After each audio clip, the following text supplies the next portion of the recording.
Happy Wednesday, everybody. Me, David Brown, with this week's Design and Dialogue. I hope everybody's having a good week. I know it's a short one and we're all busy, but I did want to take some time and talk a little bit in this Design and Dialogue about how to stand out in an interview.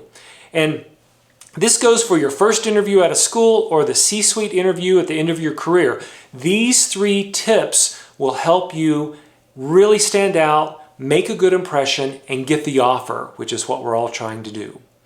Before we get started into that though, I just want to send a quick thank you to all the new subscribers. I really appreciate it. All the likes and the shares that I see, it means a lot. I do this because I love the industry, and if you like what I'm sharing, please hit that like button, share it out, and if you want more content like this, subscribe. Lots of people are. Anyway, let's get right down to it. Okay, the first way to stand out in an interview is simply be yourself. Yes, I know this is overdone. Yes, I know this tip gets shared by me a lot, but it holds true and it is so critical. Be yourself in the interview. You are trying to decide for yourself if these people get along with you, if you like these people. I mean, the duties and the job, and that's a part of it, right? But that's kind of the more academic part.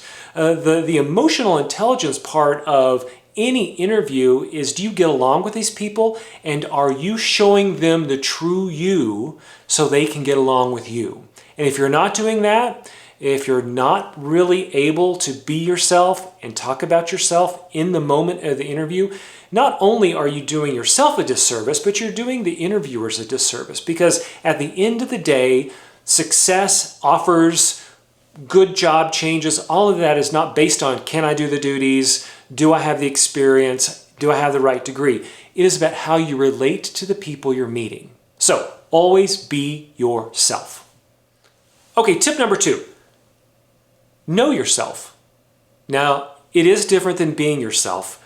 Knowing yourself is really about being able to express your successes, your weaknesses, your desires in a concise way.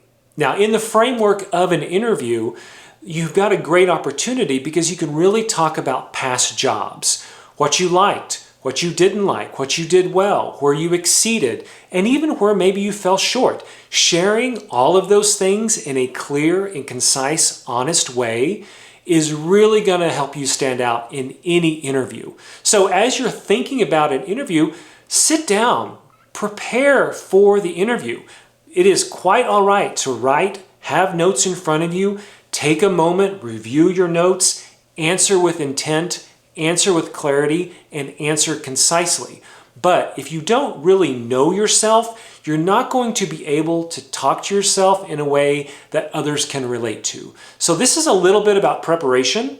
And then when you get into that interview, you are ready to go with stories and anecdotes about who you are that really help the people you're meeting with uncover what you can do. They can start putting in their minds how you might do in their opportunity. And they can start to kind of see you in the frame of this job that you're interviewing for. So it is critical, step number 2, critical to know yourself as well. Okay, number 3, and this may be the most challenging. In the interview itself, pace yourself. Slow down. Relax. I see a lot of people come in with nerves, and nerves are good. Have the nerves. I'm not saying to kind of get rid of those nerves. I think everybody needs that little jolt of energy if they're in an interview situation. Just don't let those nerves get the best of you. Measure and meter yourself back. Listen as intently as you speak. Really pace yourself through the interview. We talked about notes. Look at your notes. It is okay to have a moment of silence and thoughtfulness as you put together a response to a question in an interview. So take your time. Be yourself, know yourself, and finally pace yourself. Because I have seen a lot of interviews go south because people just kind of rush through or say what they think someone wants to hear, and they're not being thoughtful to listen to the question and then respond in a way that puts them in the best light. And the way to do that is to pace yourself.